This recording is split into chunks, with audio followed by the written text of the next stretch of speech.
ውድ ኢትዮጵያውያን እንደምታውቁት ዶክተር አብይ አህመድ ሙስናን በጣም እንደሚጸየፍና ሁሉ ጊዜ ሌብነትን ማጥፋት እንዳለብን ሲገልጽ በተለያየ ሚዲያ ተሰማላችሁ።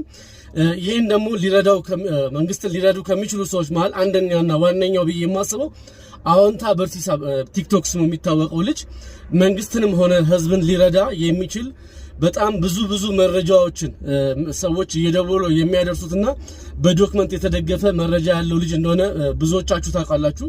ስለዚህ ይህ መልእክት ለዶክተር አብይ ሆነ ለብዙ ሰዎች እንዲደርስ ቪዲዮ ኮፒ ሊንክ ሼር በማድረግ እንድትተባበሩኝ ያልኩኝ መንግስት አዎንታ በርሲሳን ከራሱ ጋር በማድረግ መረጃዎችን በመሰብሰብ ሙሰኞችን ለህግ ማጋለጥ እንዲያውም ከፖሊስ ጋር ከአቃቤ ህግ ጋር መስራት እንዲችል ለዚህ ልጅ እንድታመቻቹና መንግስት ደግሞ ለደህንነቱ ለህይወቱ ጥበቃ እንዲያደርግለት ስል የራሴን የግል ይሰጣለሁ።